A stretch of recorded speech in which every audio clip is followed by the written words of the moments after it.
After the third 5-year plan, 3 1-year plans were implemented in 1966 to 1969.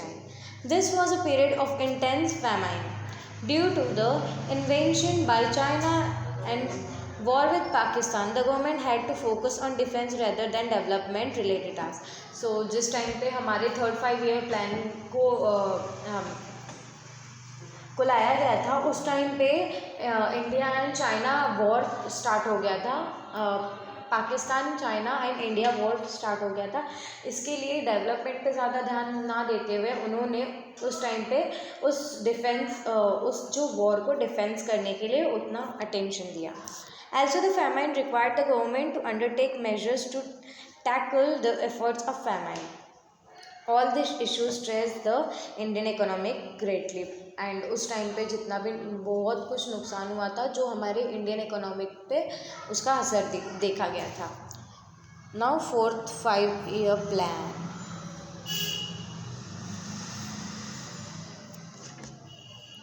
The intentions behind setting the goals of this plan were that India should become self-reliant, government should develop the basic industries, increase the speed of economic development and pay attention to establishing a socialistic pattern of society. So fourth 5-year plans को क्यों लाया गया था? Because government चाहती थी कि हमारा India self sufficient हो, किसी और कंट्री पे डिपेंड ना होते हुए खुद पे डिपेंड हो, खुद उसकी जो इंडस्ट्रीज एंड इकोनॉमिक डेवलपमेंट की जो स्पीड है वो इंक्रीज हो। 14 major banks in the country were nationalized. This plan did not succeed as expected, but 14 major banks को क्या किया तब उस टाइम पे नेशनलाइज कर दिया, नेशनल बैंक एज अ घोषित कर दिया, बट उस टाइम पे इतना सक्सीड नहीं मिला जितना एक्सपेक्ट करा गया। The economic had to bear the burden of Bangladesh war. एंड फिर हमारे इकोनॉमिक सिस्टम को बांग्लादेश वॉर के वजह से बर्डन फिर से झेलना पड़ा। The expenditure over the refuge has to be brawny as well. The Indian economic suffered due to the pay rise of government and railways servants and rise in the prices of petrol in the international market. And उसके वजह से क्या हो गया था, Indian market में government के जो टैक्सेस रहते थे वो भी बढ़ गए थे, रेलवेज़ के सर्वेंट्स के भी रेंट्स बढ़ चुके थे एंड पेट्रोल एंड डीजल के रेट्स भी इंटरनेशनल मार्केट में बढ़ चुके थे। एंड हमारे इंडिया का इकोनॉमिक सिस्टम उस टाइम पे इतना स्ट्रॉन्ग नहीं था कि वो इतना कुछ अफोर्ड कर सके। Fifth 5-year plan, now last plan. This plan was designed with the goal of making India economically self-sufficient by alleviating poverty. सो इस प्लान में भी वही था कि मतलब इंडिया को सेल्फ सफिशिएंट बनाया जाए, गरीबी अपने इंडिया से हटाई जाए। The objective of fifth plan were as follow: increase the national income, increase होना चाहिए नेशनल इनकम में। Make large scale employment available, large scale employment opportunity सबको मिलनी चाहिए। सप्लाई एजुकेशन सारे बच्चों को मिलना चाहिए। Nutritious food and drinking water, food and पीने के लिए पानी सबके घर तक पहुंचनी चाहिए। To make facilities of medical treatment available in the rural areas, and गाँव साइड एरिया में भी फैसिलिटीज़ मेडिकल्स की मिले। To supply electricity and mean of communication, implanted social welfare scheme on a wide scale, bring about the development of agriculture, increase the basic industries, purchase food grains and other life sustaining goods by monopoly purchase and them available to poor at reasonable prices through a public distribution.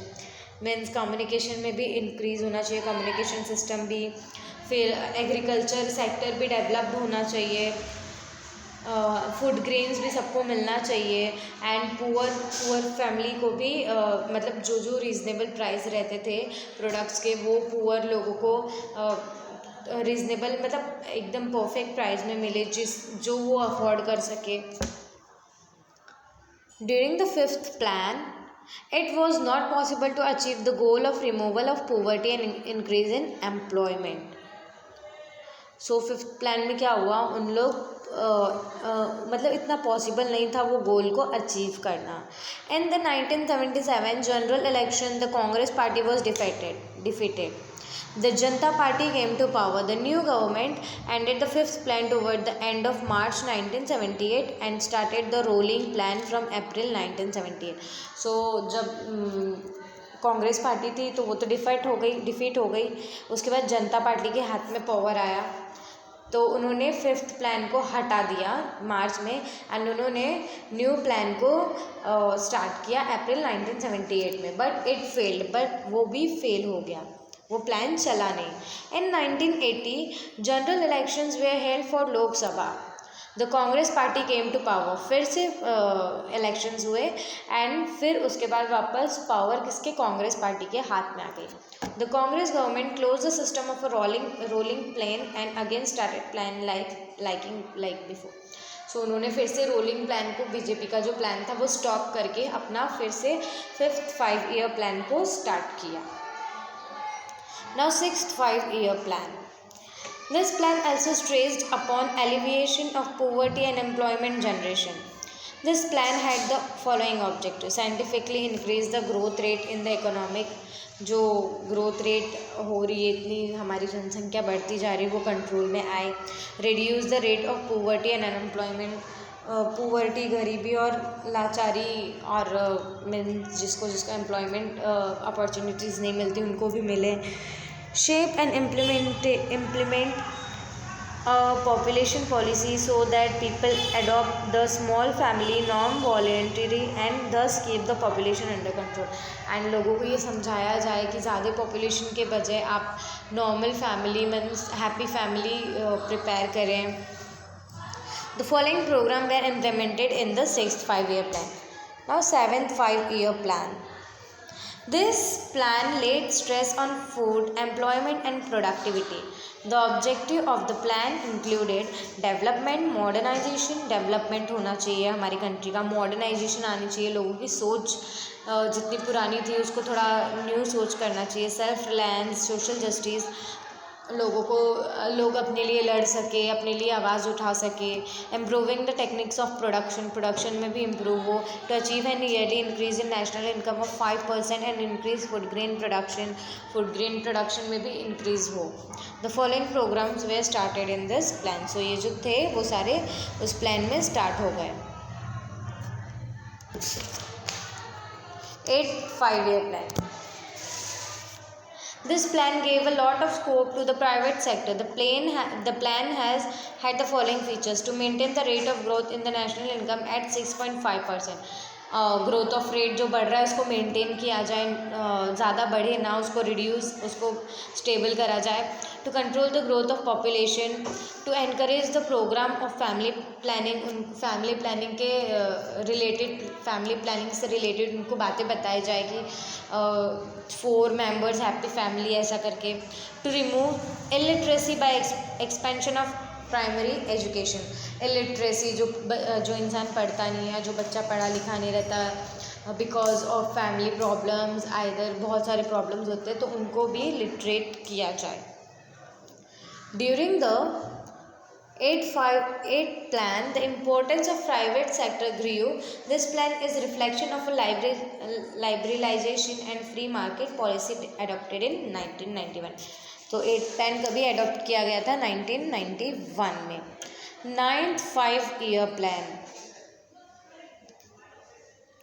This plan focused on agriculture and rural development. The objective of this plan were to increase the rate of growth of the economic की जो growth है वो fast हो, create healthy competition in infrastructure sector भी grow हो, give a new direction to industrial policy for ensuring foreign investment. The following scheme were started during this plan. किसने start किया था इस प्लान को? स्वर्णा जयंती, शहरी रोजगार योजना। कौन सी स्कीम्स स्टार्ट करे गए थे? रोजगार योजना, Bhagyashree child welfare policy, Rajeshwari महिला कल्याण योजना, स्वर्ण जयंती ग्राम स्वरोजगार योजना, जवाहर ग्राम समृद्धि योजना, अंत्योदय अन्ना योजना, प्रधानमंत्री ग्राम सड़क योजना, etcetera. In this plan, the program of communication system and service sector was achieved as per the expectation. ये प्रोग्राम जैसा सोचा गया था उस टाइप से उसको डील करना था. There was a growth in the field of construction and communication. And उस टाइम पे कंस्ट्रक्शन एंड कम्युनिकेशन की जो फील्ड थी उसमें बहुत ज़्यादा ग्रोथ होने लगी. Now nationalization of banks. During the tenure of Prime Ministers Pandit Jawaharlal Nehru and Lal Bahadur Shastri, banking was a monopoly of the private sector.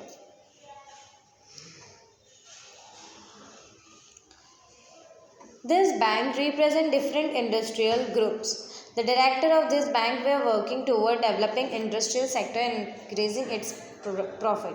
So जब Pandit Jawaharlal Nehru and Lal Bahadur Shastri के हैंड में टेन्योर था बैंक का, nationalise bank का, तो क्या हुआ था फिर उस टाइम पे जितने भी बैंक थे उनको डेवलप करना था. तो उसके लिए बहुत सारे उन्होंने डेवलप के लिए प्लानिंग्स करे थे जो इंडस्ट्रियल सेक्टर को इंक्रीज़ करता है एंड उसकी प्रॉफिट भी. In order to stop this, the government nationalized the Imperial Bank in 1955 and it got converted into State Bank of India. So उस टाइम पे 1955 में गवर्नमेंट ने इम्पेरियल बैंक को नेशनलाइज करा गया था, बट वो कौन से बैंक में लास्टली कन्वर्ट हो गया? State bank of India, SBI means. This bank opened several branches all over the country in short while and played a major role in development. और इस बैंक ने बहुत सारे अलग अलग अपने ब्रांचेस भी ओपन करे पूरे कंट्री के अंदर. Background of nationalization. India had adopted a mixed economic after independence. India ने मिक्स्ड इकोनॉमिक को अडॉप्ट किया इंडिपेंडेंस के